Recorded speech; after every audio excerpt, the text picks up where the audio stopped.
Hello friends, എല്ലാവർക്കും good morning. അപ്പോൾ മൗനരാഗത്തിന്റെ ഇന്നത്തെ ഒരു സൂപ്പർ ഹിറ്റ് വിശേഷത്തിലേക്ക് എല്ലാവർക്കും സ്വാഗതം. അങ്ങനെ നമ്മുടെ കാർത്തികയെ ചേർത്ത് പിടിച്ച് ദിലീപ് ഇങ്ങനെ ചോദിക്കുകയാണ്, ഈ കിരണും കല്യാണിയൊക്കെ ഭയങ്കര സംഭവമാണല്ലേ? ഇത് കഴിഞ്ഞപ്പോഴേക്കും പിന്നെ അല്ലാതെ കല്യാണിയാണ് ഏറ്റവും വലിയ സംഭവം. അവളുടെ ജീവിതകഥയൊക്കെ അറിഞ്ഞിട്ടുണ്ടെങ്കിലേ ആകെ വല്ലാത്ത ബുദ്ധിമുട്ടാകും ദിലീപേട്ടന്. അവളെ അതിരാവിലെ എണീക്കുന്നൊരു പെൺകുട്ടിയാ. എന്നിട്ട് പശുവിനെയും കറന്ന് ആ പാലെല്ലാം കൊണ്ടേ കൊടുത്ത് അവൾ ഒരുപാട് കഷ്ടപ്പെട്ടിട്ടുണ്ട്. എന്നിട്ട് വീട്ടിൽ വന്നിട്ട് വേറെ ജോലിയും. അങ്ങനെ പറയാനാണെങ്കിൽ ഒരുപാട് പറയാനുണ്ട് ദിലീപേട്ട. ഒരുപാട് പ്രതിസന്ധികളും കടന്നിട്ടാണ് കല്യാണി ഇതേ ഈ ലെവലിലേക്ക് എത്തിയിരിക്കുന്നത് എന്നൊക്കെ ദിലീപിനോട് പറയാ. എന്നിട്ടൊക്കെ കേട്ട് കഴിഞ്ഞപ്പോഴേക്കും ദിലീപാണെങ്കിൽ ഒരു കണക്കിന് പറഞ്ഞു കഴിഞ്ഞാൽ കുറേ പ്രതിസന്ധികളൊക്കെ നേരിട്ടല്ലേ നമ്മളും വന്നത്. ജീവൻ മരണ പോരാട്ടമായിരുന്നില്ലേ നമ്മുടെ കല്യാണം, അതും ഒരു രഹസ്യ കല്യാണം. അവനെ പേടിച്ച് നമ്മൾ രഹസ്യമായിട്ടല്ലേ കല്യാണം കഴിച്ചത്. ഇതൊക്കെ എപ്പോഴേക്കും കാർത്തികയ്ക്ക് ഭയങ്കര സങ്കടം തോന്നിയാണ്. അതേ ദിലീപേട്ട, ഇപ്പോഴും ആ ഒരു ഷോക്ക് നിന്റെ മനസ്സിൽ നിന്ന് പോകുന്നില്ല. അവനെ ഇനിയാണ് നമ്മൾ സൂക്ഷിക്കേണ്ടത്. അവനിനി കത്തി എടുത്തുകൊണ്ട് വരുമെന്നാണ് എൻ്റെ ഒരു പേടി. എനിക്കെന്ത് സംഭവിച്ചാലും കുഴപ്പമില്ല, പക്ഷെ ദിലീപേട്ടനും ദിലീപേട്ടൻ്റെ കുടുംബത്തിനും ഒന്നും സംഭവിക്കാനായിട്ട് പാടില്ല. അതാണ് എൻ്റെ മനസ്സിലെ ആഗ്രഹം. ഇതൊക്കെ കേട്ട് കഴിഞ്ഞപ്പോഴേക്കും അവനെനിക്ക് അങ്ങനെ മറക്കാനായിട്ട് പറ്റുമോ? അവൻ ഇനി നമ്മളൊന്നും ചെയ്യാനായിട്ട് പോകുന്നില്ല. എൻ്റെ അച്ഛനെ കൊന്നവനാണ്, അവനെ തീർക്കാനായിട്ടാണ് ഞാൻ ഒരുമ്പിട്ട് നടക്കുന്നത് എന്ന് പറയാ.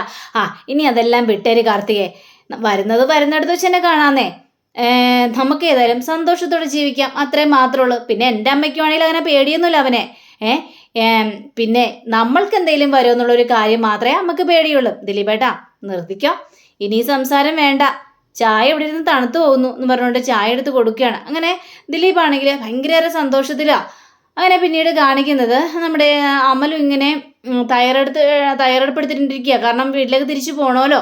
അതിനോർത്ത് ഇങ്ങനെ ചിന്തിച്ചുകൊണ്ടിരിക്കുമ്പോഴാണ് കല്യാണി വരുന്നത്. എന്താ അമലു ഇവിടെ ഇങ്ങനെ തനിച്ചിരിക്കുന്നതെന്നൊക്കെ ചോദിച്ചപ്പോഴേക്കും, അതേ ചേച്ചി, എനിക്ക് വീട്ടിലേക്ക് പോകണം, ഞങ്ങൾക്ക് വീട്ടിലേക്ക് പോകാനുള്ള സമയമായി, അതുകൊണ്ട് ഞങ്ങൾക്ക് പോയേ മതിയാവുള്ളൂ. പോകാലോ, പോകണ്ടെന്ന് ആരെങ്കിലും പറഞ്ഞോ? പക്ഷെ അവരൊന്നും ഇങ്ങോട്ട് തിരിച്ചു വരട്ടെന്നേ. അല്ല ചേച്ചി, അവരിത് എവിടെ പോയിരിക്കുകയാണ്? ആർക്കറിയാം. അവര് പേടിച്ചങ്ങ് നടക്കുകയായിരിക്കും. കാരണം ഈ ഗംഗാപ്രസാദ് ഇനി എപ്പോഴാണ് ആക്രമണം നടത്തണമെന്ന് പറയാനായിട്ട് പറ്റില്ലല്ലോ. അതുകൊണ്ട് അവൻ്റെ പിന്നാലെ തന്നെയായിരിക്കും. കിരണോട്ടനോടോ ആരെങ്കിലും എന്തെങ്കിലും ചോദിച്ചു കഴിഞ്ഞാൽ ഞങ്ങൾ ഇപ്പോൾ വരാം, അവിടെയാണ് ഇവിടെയാണെന്നൊക്കെ പറഞ്ഞുകൊണ്ട് നടക്കുകയല്ലേ, കാണാൻ പോലും പറ്റുന്നില്ല എന്നൊക്കെ ഇങ്ങനെ സംസാരിക്കുകയാണ്. അത് തന്നെ ചേച്ചി ഞാനും വിചാരിക്കുന്നത്. അവരെന്താണ് നമുക്ക് മുഖം പോലും തരാത്തത് എന്നിങ്ങനെ ചോദിച്ചു കഴിഞ്ഞപ്പോഴേക്കുമാണ് അതേ വരുന്നു നമ്മുടെ കിരണും അതേപോലെ തന്നെ രതീഷും വേലും കൂടി വരികയാണ്. അതാ വന്നല്ലോ അവര് എന്ന് പറഞ്ഞുകൊണ്ട് കല്യാണി. അപ്പോൾ കിരണേട്ടാ, ഇതെവിടെയായിരുന്നു കിരണേട്ടാ? എത്ര നേരമായി ഓരോ കാര്യങ്ങളും പറഞ്ഞുകൊണ്ട് ഒഴിഞ്ഞു മാറി നടക്കുകയാണ്. ഇതൊന്നുമേ ഞങ്ങൾക്ക് അറിയാൻ പാടില്ലെന്ന് വിചാരിക്കണ്ട. അപ്പോൾ ഇത് കേട്ടുകഴിഞ്ഞപ്പോഴും കിരണ, എന്താ അങ്ങനെ പറഞ്ഞ കല്യാണി? അല്ല, കിരീടം പിന്നെ ഒളിച്ചൊളിച്ച് നടക്കുകയല്ലേ, ഒരു ചടങ്ങിന് പങ്കുകൂടുന്നില്ല. അത് ഞാൻ പറഞ്ഞല്ലോ കല്യാണി, ആ ഗംഗാപ്രസാദിനെ കുറിച്ച് ഓർത്തിട്ടാണ്. ഇനിയിപ്പോൾ കാർത്തികയുടെയും ദിലീപിൻ്റെയും കല്യാണം കഴിഞ്ഞു, പക്ഷേ ഇനിയും സൂക്ഷിക്കണമല്ലോ. അതിനു വേണ്ടി തന്നെയാണ് ഞങ്ങളിങ്ങനെ പരക്കം മാഞ്ഞിങ്ങനെ ഓടി നടക്കുന്നത്, അല്ലേടാ എന്നൊക്കെ ചോദിച്ചപ്പോഴേക്കും അതെ മേഡം, അങ്ങനെ തന്നെയാണെന്ന് വേലുവും പറയാണ്. അങ്ങനെയായാൽ നിങ്ങൾക്ക് കൊള്ളാം, പക്ഷേ എന്ന് വിചാരിച്ച് 24 മണിക്കൂർ ഇങ്ങനെ കറങ്ങി നടക്കേണ്ട ആവശ്യമൊന്നുമില്ല എന്നൊക്കെ ഇങ്ങനെ സംസാരിക്കുകയാണ്. അപ്പോൾ നമ്മുടെ ഈ രതീഷ് ആണെങ്കിൽ അതേ കല്യാണി, ഇനിയിപ്പോൾ ഒരുപാട് അങ്ങനെ പേടിച്ചിടക്കേണ്ട കാര്യമൊന്നുമില്ല. അതെന്താ രതീഷ് ചേട്ടാ അങ്ങനെ പറഞ്ഞത്? ഞാൻ ചുമ്മാ അങ്ങനെ ഒരു ഫ്ലോയിൽ അങ്ങനെ പറഞ്ഞു പോയെന്നേ ഉള്ളൂ എന്നൊക്കെ പറഞ്ഞുകൊണ്ട് ഇവരിങ്ങനെ സംസാരിക്കാം. അപ്പോൾ കിരണേട്ടാ, ഇവളൊരു കാര്യം പറഞ്ഞ കേട്ടോ, ഇവൾക്ക് പോകണമെന്ന് അമലുവിന്. അതുകൊണ്ട് കിരണേട്ടനോട് പറയാൻ വേണ്ടി നിൽക്കുകയായിരുന്നു. അമലു, ഇപ്പം തന്നെ പോകണോ? ഇപ്പം തന്നെ പോകേണ്ട ആവശ്യമുണ്ടോ? അപ്പോൾ വേലുവാണെങ്കിൽ അതേ കിരൺ സാറേ, പോകണം സാറേ, അവിടെ മാമിയാണെങ്കിൽ ഒറ്റക്കല്ലേ. മാമിയാണെങ്കിൽ ഞങ്ങൾ വിളിക്കുകയും ചെയ്തു, എത്രയും പെട്ടെന്ന് തിരിച്ചു വരാനാണ് മാമി പറഞ്ഞത്. അതൊക്കെ ഞങ്ങൾ മാമിയോട് സംസാരിച്ചോളാം, പക്ഷേ ഇപ്പം പെട്ടെന്ന് പോകാൻ നിൽക്കണ്ട. എന്താ കിരൺ സാറേ, എന്തെങ്കിലും വിശേഷമുണ്ടോ? അല്ല, ഇനി എന്തെങ്കിലും ചടങ്ങുകൾ മാറ്റി കിടക്കുന്നുണ്ടോ എന്ന് ചോദിച്ചപ്പോഴേക്ക്, പിന്നെ അല്ലാതെ ഇനി ഒരു ചടങ്ങും കൂടിയുണ്ട്, ആ ചടങ്ങ് കഴിഞ്ഞിട്ട് നിങ്ങൾ ഏതായാലും പോയാൽ മതി എന്ന് കിരൺ പറയാ. ആണോ, അങ്ങനൊരു ചടങ്ങുണ്ടോ? അങ്ങനെ ഒരു ചടങ്ങുണ്ടെങ്കിൽ ശരി, ഞങ്ങൾ ആ ചടങ്ങെല്ലാം കഴിഞ്ഞിട്ട് പോകാം അമലു, അപ്പം നമുക്ക് കിരൺ സാറ് പറയുന്നത് പോലെ കേൾക്കാം അല്ലേ? അപ്പോൾ ഇനിയൊരു ചടങ്ങ് കൂടി ഉണ്ടെന്നല്ലേ പറഞ്ഞത്? ഞാൻ ആ ചടങ്ങും കൂടി കഴിഞ്ഞിട്ട് നമുക്ക് പോയാലോ എന്ന് ചോദിച്ചപ്പോഴേക്കും അമലു ആണെങ്കിൽ എന്നാൽ പിന്നെ അങ്ങനെ ആവട്ടെ, ആ ചടങ്ങും കൂടി കഴിഞ്ഞിട്ട് പോകാമെന്നൊക്കെ അമലവും പറയാം.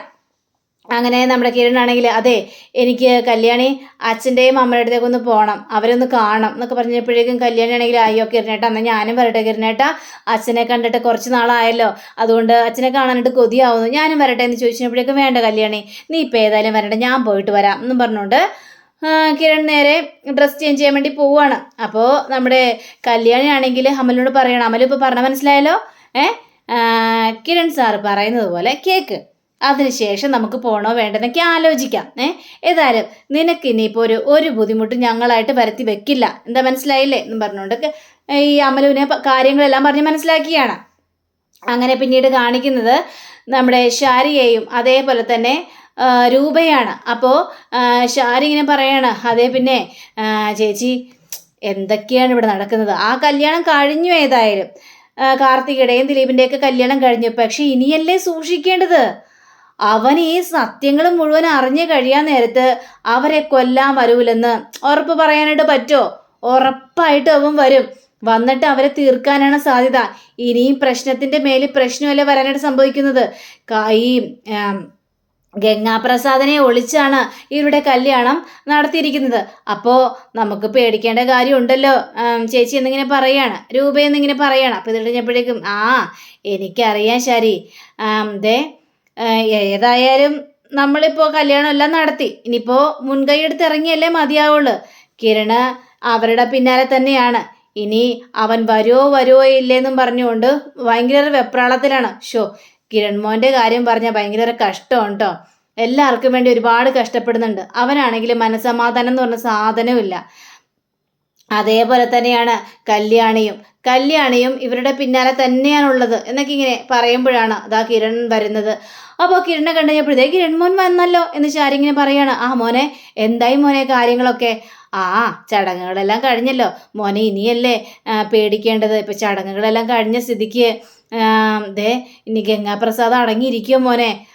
അതൊക്കെ വരുന്നിടത്ത് അച്ഛനെ കാണാമേ, ഞാൻ ഏതായാലും അച്ഛനൊന്ന് കാണട്ടെ, അച്ഛൻ പുറത്തേക്കൊന്നും ഇറങ്ങിയില്ലല്ലോ എന്ന് ചോദിച്ചപ്പോഴേക്കും അച്ഛന് സുഖമില്ലല്ലോ മോനെ, അതുകൊണ്ട് അച്ഛൻ പുറത്തേക്കൊന്നും ഇറങ്ങാനായിട്ട് പറ്റില്ലല്ലോ, ഞാനാ പറഞ്ഞത് എങ്ങോട്ടും പോകാണ്ട് ഇവിടെ തന്നെ ഇരുന്നാൽ മതി എന്ന്, എങ്കിൽ പിന്നെ ഞാനൊന്ന് അച്ഛനെ പോയി കണ്ടിട്ട് വരാമേ, ശരി മോനെ എന്ന് പറഞ്ഞുകൊണ്ട് പറഞ്ഞു വിടുകയാണ്.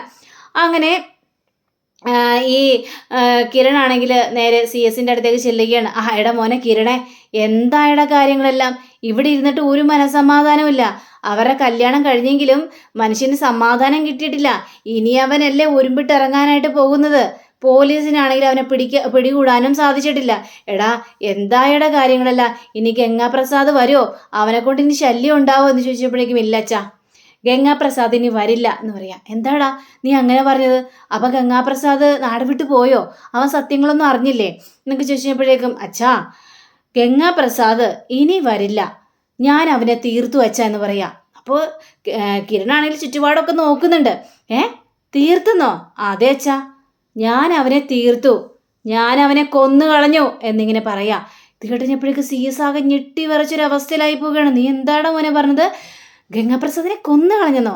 അതേ അച്ഛാ, ഞാൻ തന്നെ അവനെ കൊന്നത്, ഞാൻ ഈ കാര്യങ്ങളൊക്കെ പറയാൻ വേണ്ടി തന്നെ ഇങ്ങോട്ട് വന്നത്. താഴത്ത് നോക്കിയപ്പോൾ ആൻറ്റി അവിടെ തന്നെ അമ്മയുടെ മുന്നിൽ തന്നെ നിൽക്കുക.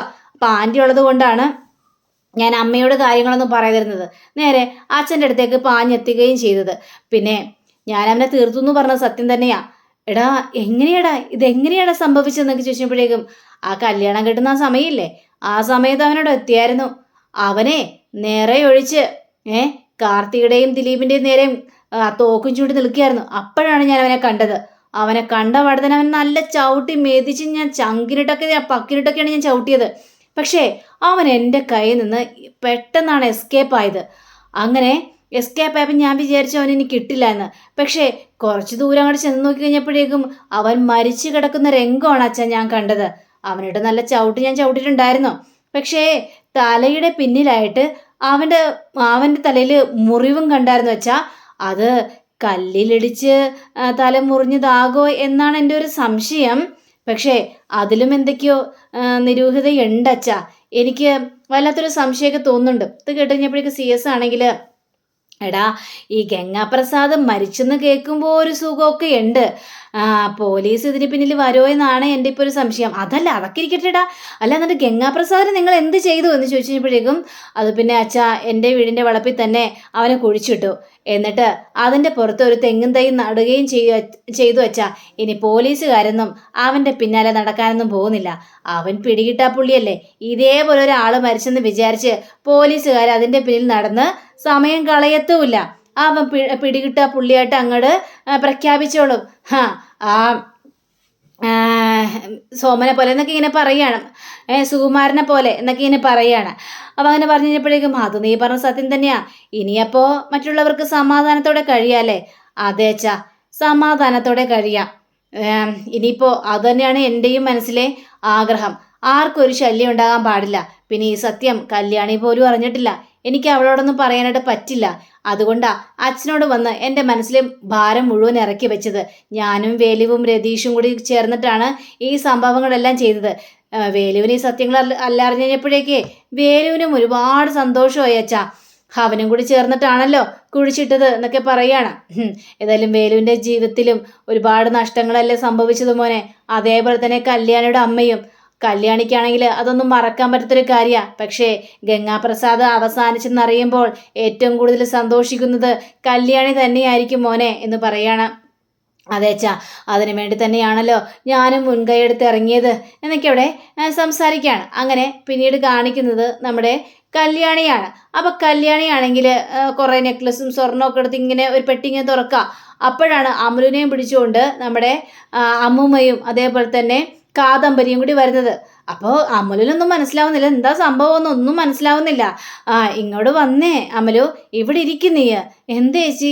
ദേ ഇതൊക്കെ നോക്കിയേ, ഇതൊക്കെ ഇനി നിനക്കുള്ളതാണ്. ചേച്ചി ഇതൊക്കെ സ്വർണ്ണമാണോ ചേച്ചി എന്ന് ചോദിക്കുമ്പോൾ കാദംബരി ആണെങ്കിൽ പിന്നെ സ്വർണ്ണം അല്ലാതെ വെള്ളിയാണോ എന്ന് ചോദിക്കുകയാണ്.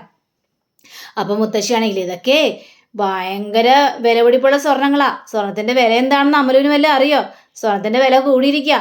ആ സമയത്ത് കല്യാണി ഒന്നും നോക്കാതെ നിനക്ക് വേണ്ടി മേടിച്ചാന്ന് പറയാ. ഇത് കഴിഞ്ഞപ്പോഴേക്കും, ചേച്ചി ഇതൊക്കെ എനിക്ക് വേണ്ട ചേച്ചി, ഞങ്ങൾ അങ്ങനെ സ്വർണ്ണങ്ങളൊന്നും ഉപയോഗിക്കാറില്ല. പിന്നെ എന്തിനാ ഞങ്ങൾക്ക് സ്വർണം? അമലു, ഇതൊക്കെ എൻ്റെ സന്തോഷമാണ്.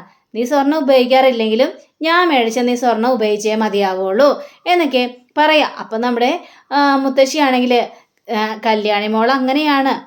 കല്യാണി മോൾക്കേ ഇപ്പോൾ ഇതെല്ലാം മേടിക്കാനുള്ള വകുപ്പൊക്കെ ഉണ്ട്. നല്ല സ്വത്തും കാര്യങ്ങളൊക്കെ ഉണ്ടല്ലോ. അതുകൊണ്ട് കല്യാണിക്ക് ഇതൊന്നും മേടിച്ചുകൊണ്ടൊരു ബുദ്ധിമുട്ടുമില്ല. പിന്നെ കല്യാണിയും കല്യാണി മോളും കിരൺ മോനും ഒക്കെ നല്ല മനസ്സുള്ളവരാണെന്നേ. അവരൊക്കെ അവരുടെ ജോലിക്കാർക്ക് ഒരു പങ്കൊക്കെ മാറ്റിവെക്കും. അവർക്ക് വേണ്ടുള്ള കാര്യങ്ങളെല്ലാം ചെയ്തു തരും. പിന്നെ അമലു, നിന്നോട് ഒരു പ്രത്യേക പരിഗണനയും സ്നേഹവും ഒക്കെ കല്യാണിക്കുണ്ട്. അതുകൊണ്ടാണ് കല്യാണി ഇതെല്ലാം മേടിച്ച് തന്നിരിക്കുന്നത് എന്നൊക്കെ അമലുവിൻ്റെ മുന്നിൽ ഇങ്ങനെ പറയാം. ഇത് കേട്ടുകഴിഞ്ഞപ്പോഴും കല്യാണിക്ക് അമലിനൊക്കെ ഭയങ്കര സന്തോഷം തോന്നുകയാണ്. അതേപോലെ തന്നെ അമലു, നിനക്ക് വേണ്ടതുള്ള എല്ലാ കാര്യങ്ങളും ചെയ്തു തന്നോളും. നമ്മളുടെ കയ്യിലേക്ക് സന്തോഷത്തോടെ ഒരാളൊരു ഗിഫ്റ്റ് തരുമ്പോൾ അത് വേണ്ടാന്ന് പറയരുത്. നമ്മളത് 2 കൈ നീട്ടി സ്വീകരിക്കണം. അതാണ് വേണ്ടത്. ഏതായാലും സന്തോഷമായില്ലേ എന്നൊക്കെ ചോദിച്ചപ്പോഴേക്കും സന്തോഷമായെന്ന് അമലുവും പറയാണ്.